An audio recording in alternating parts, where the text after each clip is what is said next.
الله السميع العليم من الشيطان اللعين الرجيم. بسم الله الرحمن الرحيم وبه نستعين وهو المعين. الحمد لله رب العالمين والعاقبة للمتقين والجنة للموحدين والنار للملحدين والمنكرين.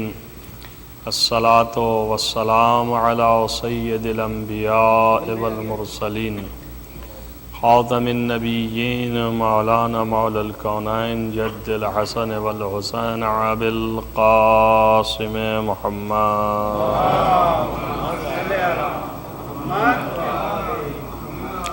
ولا سيما على ابن عمه ووزيره ووصيه وخليفته مطلوب كل غالب غالب كل غالب مولانا علي بن أبي طالب وعلى آله الطيبين الطاهرين المعصومين المظلومين الذين أذهب الله عنهم الرجس وطهرهم تطهيرا. ولعنة الله على أعدائهم أجمعين من يؤمن هذا إلى قيام يوم الدين. أما بعد فقد قال الله سبحانه وتعالى في كتابه الحكيم الحمد لله رب العالمين. بسم اللہ الرحمن الرحیم کی تفسیر جیسا کہ میں بیان کر رہا تھا اور مختصر سے مختصر کرتے ہوئے آپ کے سامنے رکھا، اور اس لیے کہ جیسا کہ نقل کرتے ہیں کہ آیت اللہ العظمیٰ و حکیم یعنی محسن الحکیم جو عالم گزرے ہیں، انہوں نے بسم اللہ کی تفسیر درس کا 30 دن اول ماہ رمضان سے شروع کیا اور آخر دن تک بسم اللہ کی تفسیر کہتے رہے. ہمچنین سورہ حمد کی تفسیر جو ہے وہ خالص حمد کے اوپر لفظ حمد، اور معلوم نہیں آئندہ کتنے دن تک ہماری تقریر رہے گی کہ خالص لفظ حمد پر 3 جلد ایسی 3 وائلومز ایسی کتاب لکھی گئی ہے کہ اس کے بعد بھی دعویٰ ہے کہ ابھی بھی مطالب رہ گئے ہیں جو اس کو بیان نہیں ہو سکے. تو ظاہر ہے کہ یہ الفاظ جو ہیں وہ بہت ہی وسیع ہیں، بہت ہی معنی رکھتے ہیں. میں بسم اللہ کے ذیل میں جتنی چیزیں اہم تھیں وہ کوشش کر کے لے آیا، اور بہت سی چیزیں چھوٹ گئیں کہ انشاءاللہ پھر آئندہ کبھی اور وہ جاگزیں ہوتی رہیں گی. ظاہر ہے کہ بسم اللہ جو ہے خود اسم اعظم میں سے ہے، جیسا کہ امام رضا علیہ السلام سے نقل ہے.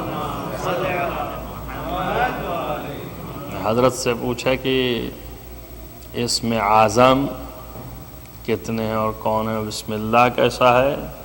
تو حضرت نے فرمایا کہ اسم اعظم سے اتنا ہی نزدیک ہے جیسے سفیدی اور سیاہی چشم، یعنی آنکھ میں ایک سیاہی ہے اور ایک سفیدی ہے، تو اس سفیدی اور اس سیاہی کے درمیان جتنا فاصلہ ہے اتنا ہی بسم اللہ کا اسم اعظم سے فاصلہ ہے.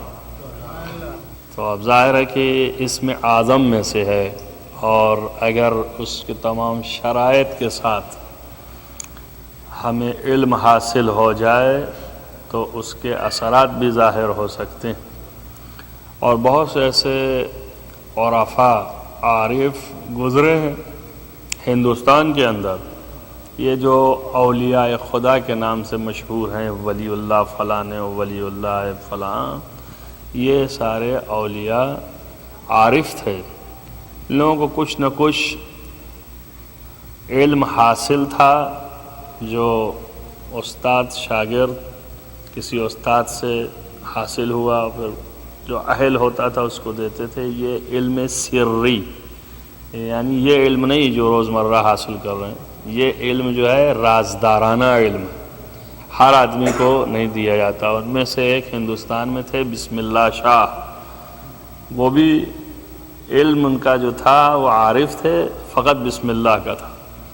یہ بسم اللہ شاہ جو ہیں ان کے لیے مشہور یہ لکھا جاتا ہے، ایسے نقل کرتے ہیں کہ کوئی بھی کام ہو، لوگ پریشان حال ہوا کرتے تھے اور آ کے بتاتے تھے کہ یہ مشکل ہے، فلاں مشکل ہے، تو وہ بسم اللہ کہہ کر کے شروع کرتے تھے، وہ ہو جاتا تھا۔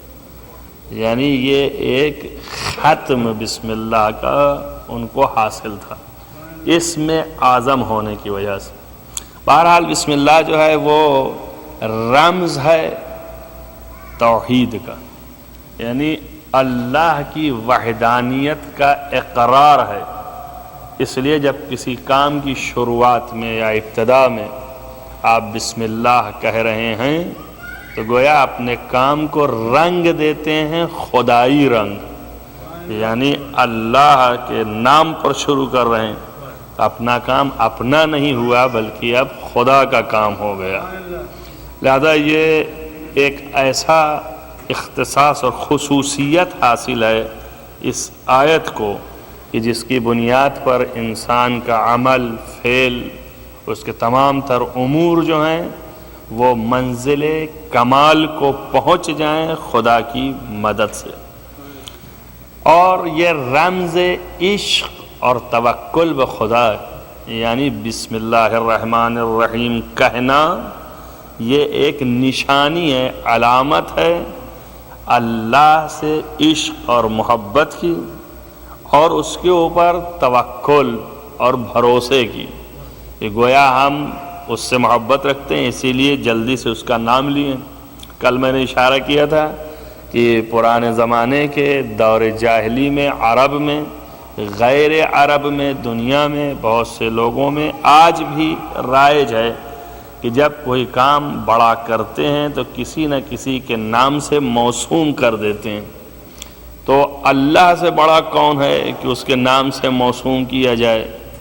اس لیے اللہ کے نام سے موسوم کرنے کی تعلیم خدا نے خود سکھائی، اور اس نے خود یہ تعلیم دیا کہ ہماری طرف نسبت دو، اور ظاہر ہے کہ نسبت دینے میں گرچہ وہ ہر وقت ناظر ہے، ہر وقت دیکھ رہا ہے، ہر وقت آپ کے ساتھ ہے، لیکن جب آپ نے بھی نسبت دے دی، مشکل یہ نہیں ہے کہ وہ مدد نہیں کرے گا، وہ مدد ایسے بھی کرے گا، آپ نہیں بھی آئے تب بھی، اور کر ہی رہا ہے۔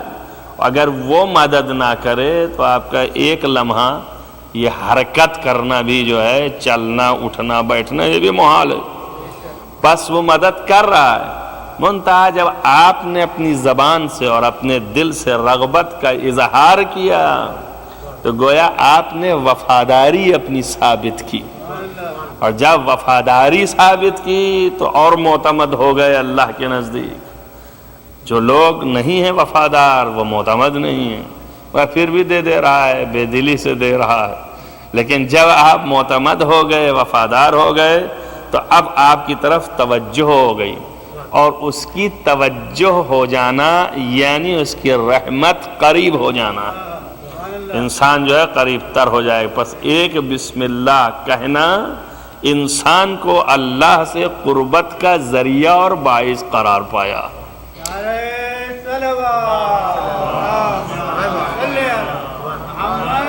علامت بندگی بھی ہے یہ بسم اللہ، یعنی اللہ کا نام اور اس کا ذکر جیسے ہی آپ نے کیا، یہ علامت ہے کہ آپ اس کے بندے ہیں، اور آپ اس کی قدرت کا اقرار کر رہے ہیں، اس کی توانائی کا اقرار کر رہے ہیں۔ علامت ہے اس بات کا کہ آپ اپنی کبریائی سے نفی کر رہے ہیں اور اس کو اپنے سے اعلیٰ اور بلند جان رہے ہیں۔ علامت ہے اس بات کی، بسم اللہ الرحمن الرحیم کہنا نشانی ہے اس بات کی کہ آپ اظہار کر رہے ہیں کہ ہم ناتواں ہیں، اور اللہ کی توانائی اور قدرت کا اقرار کر رہے ہیں۔ یہ ساری چیزیں جو ہیں ایک لفظ بسم اللہ کے کہنے میں محفوظ ہے۔ اگر ان سب کو سمیٹ لیا جائے تو نتیجے کے طور پر لفظ بسم اللہ لے آنا زبان پر، زبانی توحید کا اقرار بھی ہے اور زبانی طور پر اللہ کی قدرت کا اعلان بھی ہے۔ اگر دل بھی ساتھ ہے تو یہی لفظ جو زبان سے ادا ہو رہا ہے یہ اپنا اثر بھی دکھاتا ہے۔ اسی لیے کہتے ہیں کہ آپ روزمرہ قرآن مجید پڑھتے ہیں تو بہت لوگ جو ہیں سن کر کے الفاظ دہرا رہے ہیں، مطلب نہیں سمجھتے ہیں۔ کون؟ یہ لوگ جو کہتے ہیں کہ بھئی ترجمہ تو نہیں پڑھا، ہم تو جانتے نہیں ہیں۔ ان سے پوچھیے یہ جملہ کہاں سے سیکھا آپ نے؟ یہ کسی بزرگ کے منہ سے سن لیا، اسی کو دہرا رہے ہیں، ریپیٹیشن ہے، مطلب نہیں سمجھتے کہ کیا ہوا۔ معنی کیا ہے کہ جو کہا کہ ترجمہ پڑھیے؟ معنی کیا ہے کہ جو کہا کہ معنی سمجھ کے پڑھیے؟ بات اصل یہ ہے کہ جو بھی کلام آپ چاہے دعا پڑھیں عربی میں، چاہے قرآن مجید پڑھیں عربی میں، چاہے اردو میں ہی بولیں، جو بھی بولتے جاتے ہیں الفاظ جو منہ سے نکلتے ہیں ان کے ساتھ ایک ارادہ ہوتا ہے جو دل کے اندر ہوتا ہے، قلب میں ہوتا ہے۔ اگر اس لفظ کے ساتھ وہ ارادہ مطابق اس لفظ کے نہ ہو تو آپ کی گفتگو کرنے کا کوئی مطلب نہیں ہے۔ آپ ایسا ہی بول رہے ہیں، بک رہے ہیں یوں ہی، کوئی مطلب نہیں ہے۔ لیکن اگر آپ کا ارادہ جو دل کے اندر ہے وہ الفاظ کے ذریعے سے ظاہر ہو رہا ہے، یعنی جو دل میں بات تھی لفظ کے ذریعے سے جو ظاہر کر رہے ہیں وہ دل کی بات اور یہ لفظ دونوں ایک دوسرے کے مطابق ہے۔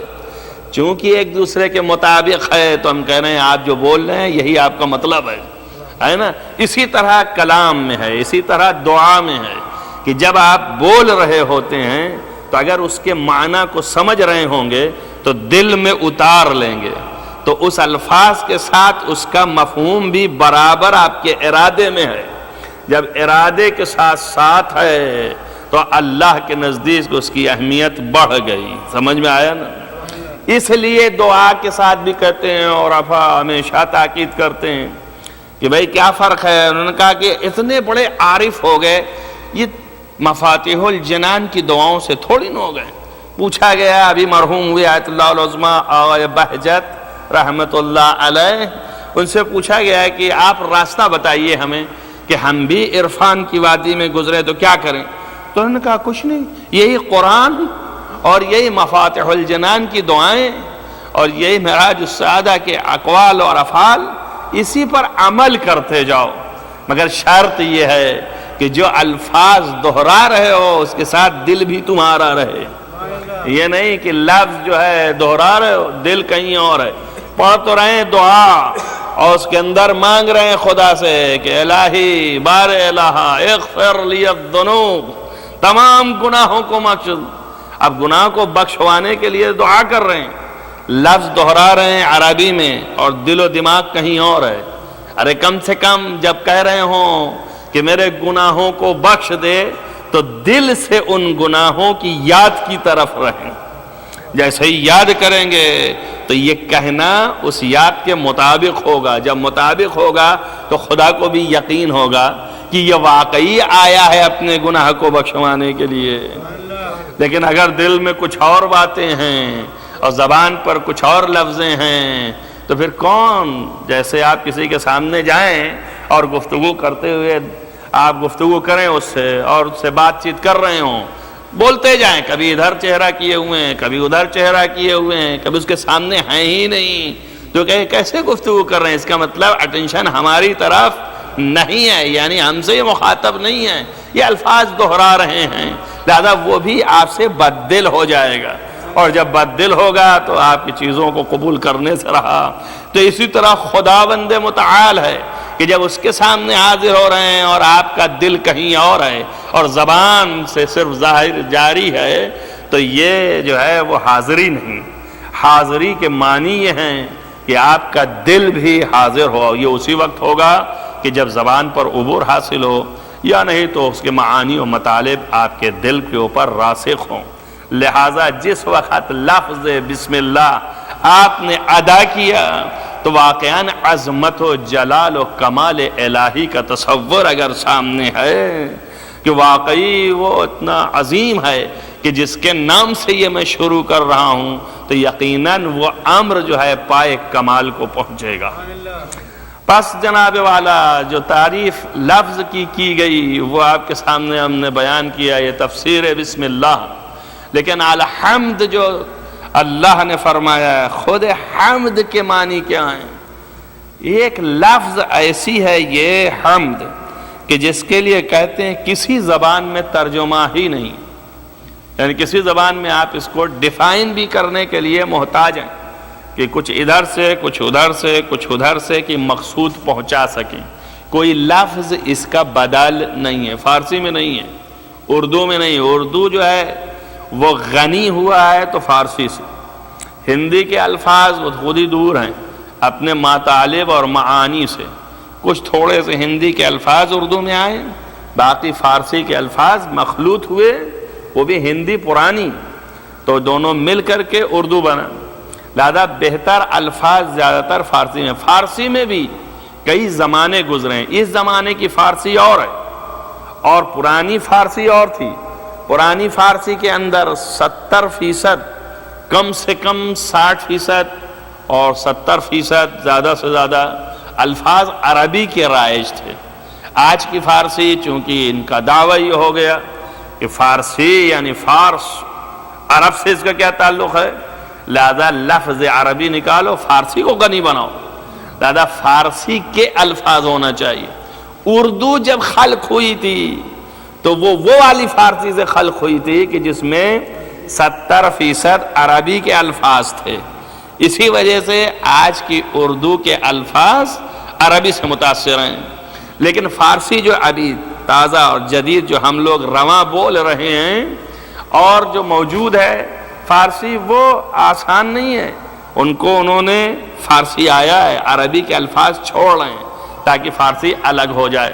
خلاصہ یہ ہے کہ فارسی میں کوئی لفظ ایسا نہیں ہے کہ جو معادل ہو سکے حمد کا، یعنی کہہ سکے کہ حمد کے معنی کیا ہیں. اردو میں سمجھنے کے لیے ہم نے ترجمہ یہ کیا علماء نے. ہمارے یہاں وہی لفظ فارسی میں دوسرا معنی دیتا ہے، اردو میں دوسرا معنی دیتا ہے، عربی میں دوسرا معنی دیتا ہے.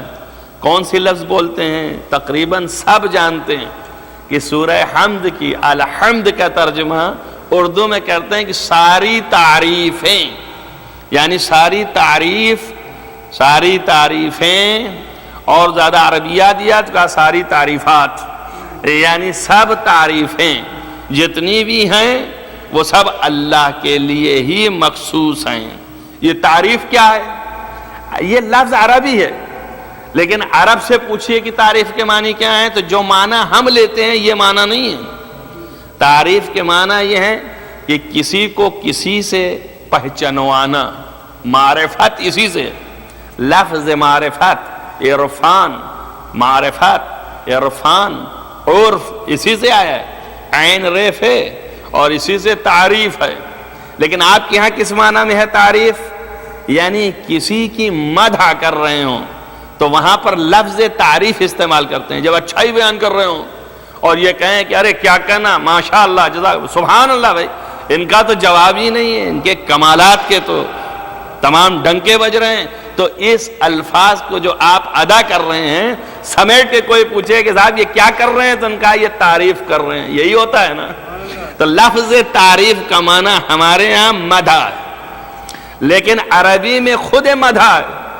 تعریف کا معنی جو ہمارے یہاں ہے اس مفہوم کے لیے عربی میں لفظ ہے مدح، لیکن تعریف کے یہ لفظی معنی نہیں ہے. پس مدح یعنی تعریف. اور ایک لفظ اور ہے، اس کو کہتے ہیں شکر. فارسی میں مدح کو کہتے ہیں ستائش، یعنی کسی کی مدح کرنا، ستائش کرنا. فارسی میں شکر کو کہتے ہیں سپاش، یعنی کسی کا شکریہ ادا کرنا. گرچہ موجودہ متشکر بھی بولتے ہیں لیکن اردو میں شکریہ بولتے ہیں، عربی میں شکریہ نہیں ہے، مشکور ہے، شاکر ہے. یہ شکریہ ہمارا اپنا خود کا اردوایا ہوا ہے، یعنی لفظ جو ہے وہ شکر عربی سے لیا اور آگے یہ اور ہے بڑھا دیا شکریہ. اب جو ہے تھینک یو انگریزی میں ہے.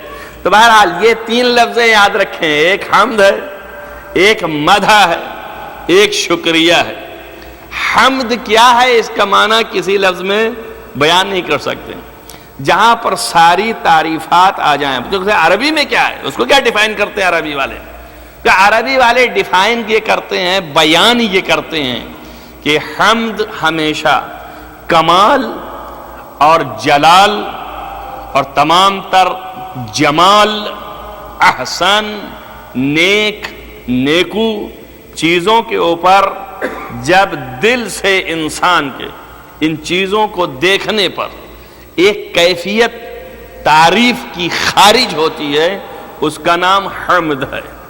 یعنی اگر کوئی انسان کسی جمال کو، کمال کو دیکھے اور اس کے بعد دل میں کیفیت، دل کی گہرائی سے، روح کے تمام تر جڑوں سے جو کیفیت تعریف کی نکلے، اس کا نام حمد ہے. لیکن ابھی لیکن ہے اس میں ایک چیز جو ہے اور اضافے کے ساتھ، اتنا جب آپ سمجھ گئے تو اس اضافے کے ساتھ کہ اس کمال کو، اس جمال کو جس کو دیکھ کر کے یہ تعریف نکل رہی ہے، اگر وہ کمال خود اس کے ذات کا ہے، اگر وہ جمال خود اس کی ذات کا ہے، تو اس تعریف جس کمال کو دیکھ کے نکلنے والی ہے دل سے، وہ جس کی ذات کا ہے، اس ذات کے سامنے خضوع اور خشوع اور اکرام و تعظیم کے ساتھ مدح اور تعریف ہو تو یہ حمد ہے. اگرچہ مدح اگر آپ کہیں، بروز بولتے ہیں کہ بھائی مدح کر رہے ہیں، مدح کے معنی کیا؟ مدح کی یہی معنی ہے سادہ، یعنی تعریف کرنا. یعنی کیا مطلب؟ یعنی کسی خوش منظر کو دیکھ کر، کسی بھی اچھی چیز کو دیکھ کر، جمال کو دیکھ کر، خوبصورتی کو دیکھ کر دل کی گہرائی سے ایک رغبت اس کی طرف جو پیدا ہوتا ہے، اس رغبت کو لفظ سے ظاہر کرنے کا نام مدح ہے. یہ مدح ہے. بس دونوں میں بہت آپس میں نزدیکی ہے، مدح میں بھی اور حمد میں بھی. کہ شکر کیا ہے؟ شکر یہ ہے کہ نعمت کو دیکھ کر کے وہ چیزیں کہ جس سے آپ سرفراز ہو رہے ہیں کائنات میں، اسے عربی میں نعمت کہا جاتا ہے. جس سے لذتیں اٹھاتے ہیں، خواہ لذت نفسانی ہو، خواہ لذت روحانی ہو، خواہ لذت جسمانی ہو، خواہ لذت آپ کی روانی ہو، یعنی ذہنی لذت ہو، چاہے جسمانی لذت ہو، چاہے روحانی لذت ہو، چاہے مانوی لذت ہو، یعنی ہر قسم کی لذت جو آپ اٹھاتے ہیں اس کا نام ہے نعمت. تو اس نعمت کا اقرار اگر کوئی کرے کہ یہ نعمت واقعاً اگر نہ ہوتی تو ہمیں یہ لذت حاصل نہ ہوتی، اس نعمت کا اقرار اس کی طرف سے کہ جس کی طرف سے یہ نعمت آئی ہے، اس کے تعظیم کے ساتھ، نعمت کا اقرار اس کی تعظیم کے ساتھ اگر کیا جائے تو اس کا نام ہے شکر. مثلا مثال دیتے ہیں، آپ روزمرہ کرتے ہیں، جیسے یہ مثال ہم دے رہے ہیں اپنی طرف سے، روزمرہ آپ کرتے ہیں، گاڑی لے کے جا رہے ہیں اور یہاں زیادہ ہوتا ہوگا، اور آپ اگر چاہ رہے ہیں کہ جلدی میں ہے کہ آپ نکل جائیں، اور دوسرا دونوں قریب ہے، بلکہ حق اس کا ہے کہ وہ نکل جائے، آپ نہ نکلنے پائیں، لیکن آپ اگر ہندوستان ہوتا تو زیادہ ہارن دے کر کے نکلنے کی کوشش کرتے، زور لگا کے. لیکن اگر وہاں پر قانون کی گنجائش کم ہے اور آپ نہیں نکل سکتے ہیں، تو اب آپ نے ذرا سا اس سے مانگا بھائی کہ مجھے تھوڑا سا موقع فراہم کر دے، اس نے موقع دے دیا، بھائی تم ہی نکل جاؤ. تو جیسے ہی نکلے آپ نے کیا کیا؟ آپ نے فوراً جو ہے ہاتھ ہلایا، یعنی شکریہ کس بات کا؟ اس کی عظمت کا اقرار کیا. اور جو یہ موقع دیا اس نے آپ کو، ذہنی لذت حاصل ہوئی کہ آپ نکل گئے، اس نعمت کا بھی اقرار کیا آپ نے، بس اس کا نام شکریہ ہو گیا. یہ لفظ حمد ایسا لفظ ہے کہ جس کے اندر صرف جو ہے صرف اتنا ہے کہ مدح کی بھی کیفیت موجود ہے، شکریہ کی بھی کیفیت موجود ہے، اور تعظیم اور خاضعانہ خضوع اور خشوع اور تعظیم کے ساتھ قلب کے جھکنے کی بھی کیفیت موجود ہے. تو اس کو کہتے ہیں عبادت. یعنی لفظ حمد کے اندر مدح بھی ہے، شکر بھی ہے، عبادت بھی ہے۔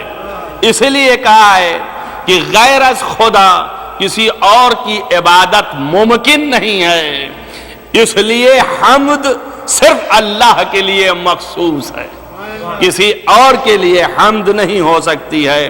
کیوں؟ اس لیے کہ عبادت کسی غیر کی کوئی معنی نہیں رکھتا ہے۔ خاضع ترین ہیں آپ اللہ کے سامنے، کس لیے ہیں؟ اب دلیل ہونی چاہیے ہمارے پاس کہ کیا دلیل ہے کہ ہم کہیں کہ یہ حمد جو ہے وہ مخصوص ہے صرف خدا کے لیے اور کسی کے لیے یہ حمد نہیں ہے۔ اس لفظ کی تاثیر کیا ہے، اس لفظ کی حقیقت کیا ہے، جو میں نے آپ کے سامنے پیش کیا کہ یہ لغوی اعتبار سے، ڈکشنری کے اعتبار سے اور جو بیان ہے اس کے اعتبار سے اس لفظ کی حقیقت یہ تھی۔ لیکن خود یہ لفظ جو ہے مخصوص ہے اللہ کے لیے، کسی غیر کو نہیں زیبا ہے۔ کیوں؟ اس لیے کہ بیان کیے اس کی حقیقت میں کہ تمام تر دنیا اور کائنات میں جتنے کمال کا تصور اعلیٰ سے اعلیٰ کرتے جائیں، گرچہ ہم ناقص ہیں، اور ناقص جو ہے وہ کمال کا تصور بھی کرے تو نقص کے ساتھ تصور ہوگا، کمال محض کا تصور اس کے دل و دماغ پہ آ بھی نہیں سکتا ہے۔ پر خدا جو ہے وہ جتنا تصور کمال کا آپ کرتے جائیں اس سے بھی بلند و بالا تر ہے۔ تو کمال جہاں پر انتہا کو ہو، جمال جہاں پر انتہا کو ہو، اس کے کمال و جمال کو دیکھ کر کے دل کی گہرائی سے جو کیفیت پیدا ہو جھکنے کی اس کے سامنے، اس کا نام جب حمد ہوا تعظیم کے ساتھ، تو سوائے خدا کے کائنات میں کمال میں برتر و بلند تر، جمال میں اعلیٰ تر کون ہے کہ جس کے مقابلے میں کہا جائے کہ یہ لفظ حمد اس کے لیے بھی ہے؟ نہیں ہے، صرف خدا ہی ہے۔ دلیل اول خود قرآن ہے کہ الحمدللہ، جب یہ کہا کہ ساری تعریفیں، یعنی یہ حمد مخصوص ہے اللہ کے لیے، ان کا دلیل کیا ہے کہ مخصوص ہے اللہ کے لیے؟ کہا اس لیے کہ دلیل اس کی خود اللہ ہے۔ یعنی کیا مطلب؟ ساری تعریفیں مخصوص ہے اللہ کے لیے، یعنی یہ حمد کی خصوصیت اللہ کے لیے۔ کیوں؟ اس لیے کہ اللہ کے لیے۔ آپ کہیں یہ کیا بات ہوئی، ہم نے تو وہی لفظ کو آپ نے پلٹ دیا۔ جی نہیں، اب ذات خدا کو اگر یاد ہے آپ کو، 2 دن پہلے میں نے بیان کیا کہ ذات خدا، ذات کیا ہے جس ذات کے لیے لفظ اللہ استعمال کیا گیا؟ وہ ذات خدا اگر آپ کی نظروں کے اندر ہے کہ انتہائی کمال و جمال کا نام جو ہے اللہ ہے، تو یہ حمد صرف مخصوص ہے اس اللہ کے لیے، اس لیے کہ ہر جگہ جہاں کمال ہے وہ نقص کے آئینے میں ہے، جہاں پر جمال ہے اس کے اندر کوئی کھوٹ ہے، اور جہاں کھوٹ رہے وہاں دل اتنی رغبت پیدا نہیں کرتا ہے۔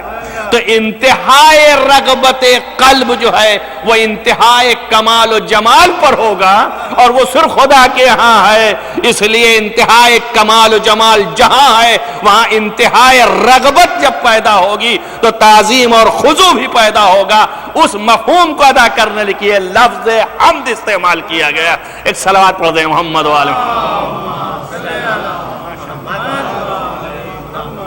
بس دیکھیں، میں نے لفظ کو تمام کر دیا یہیں پر، اور وقت بھی تمام ہو گیا۔ میں نے نہیں سوچا تھا، اب باتیں پھر کل انشاءاللہ، بڑا مختصر وقت ہے۔ آپ بتائیے، سخت الفاظ، سخت معانی، سخت مطالب، ان کے ساتھ کم وقت، کیسی چیزوں کو بیان بھی کروں، اور چاہتا بھی ہوں کہ آپ تک پہنچ بھی جائے۔ الحمدللہ جو کہ یہ کہا گیا کہ لفظ حمد، اسی کے لیے امام رضا علیہ السلام سے روایت نقل کی جاتی ہے اور بیان کیا جاتا ہے کہ حضرت سے پوچھا گیا کہ شکر کیا ہے؟ آپ نے فرمایا اجتناب المحارم، یعنی تمام حرام چیزوں سے اپنے آپ کو بچا لے جانا، یہ شکر ہے۔ لا شکر اجتناب المحارم، تمام حرام چیزوں سے جو اللہ نے انویلڈ کر رکھا ہے، حرام ہیں، ان سے اگر اپنے آپ کو بچا لیا تو اس کا نام شکر ہے۔ وہ تمام شکر قول الرجل، اور کہا شکر کی انتہا اور شکر کی معراج کیا ہے؟ فرمایا مرد کا یہ کہہ دینا الحمدللہ رب العالمین۔ اگر زبان سے یہ الفاظ نکل جائیں تو یہ کمال اور انتہائی تشکر ہے۔ اب انشاءاللہ کل آپ کے سامنے رکھیں گے کہ اس کا ثواب خود کہنا اور پھر اس کے مطالب، ان میں فرق اور ان کے مطالب، یہ ساری چیزیں آپ کے سامنے آئیں گی کہ یہ کہنا جو ہے اس کا ثواب لکھا نہیں جا سکتا۔ جب بندہ یہ کہتا ہے الحمدللہ رب العالمین تو پیغمبر سے روایت نقل کرتے ہیں کہ خدا جھوم جاتا ہے، اور اس کے بعد رحمت جب اس کی جھومتی ہے تو پکار کے ملائکہ سے کہتا ہے کہ اس کا ثواب لکھو۔ ملائکہ کہتے ہیں میں لکھنے سے عاجز ہوں، کیوں؟ اس لیے کہ مجھے پتہ ہی نہیں ہے کہ اس کا ثواب کتنا ہے، محدود نہیں، اللہ محدود ہے۔ تو خدا کا حکم آتا ہے کہ وہی لفظ لکھ دو جو لفظ اس کے منہ سے نکلے ہیں، کہ اس کے منہ سے کون سے الفاظ نکلے ہیں میری حمد میں، وہی لفظ لکھ دو، اور میں اس کا پائبند ہوں گا روز حشر، اسی کے اعتبار سے میں اس کی جزا دوں گا۔ یعنی لفظ حمد کا ثواب لامحدود ہے۔ تو لامحدود اتنا ہے کہ ملائکہ نہیں لکھ سکتے ہیں، تو پھر عام انسان یا ملائکہ یا عام مخلوق اس کو دے بھی نہیں سکتی ہے۔ اسی لیے لامحدود ثواب کے لیے لامحدود ذات کی ضرورت ہے، لہذا لامحدود خدا نے اس ثواب کو دینے کا وعدہ کیا۔ وآخر دعوانا ان الحمدللہ رب العالمین۔ اللهم اني اسالك بحق فاطمه وابيها وبالها وبنيها وسر المستودع فيه ان تصلي على محمد وآل محمد۔ بار الہ تجھے واسطہ محمد وآل محمد کے معبود نہان کبیرہ و صغیر عفو فرما، نیک اعمال کی توفیق عنایت فرما، قرآن فہمی کی ہمیں بھرپور جو ہے وہ تاثیر عنایت فرما، بار الہ امام کو ظہور جلد از جلد فرما۔ اللہم تقبل من الدعاء صلوات محمد۔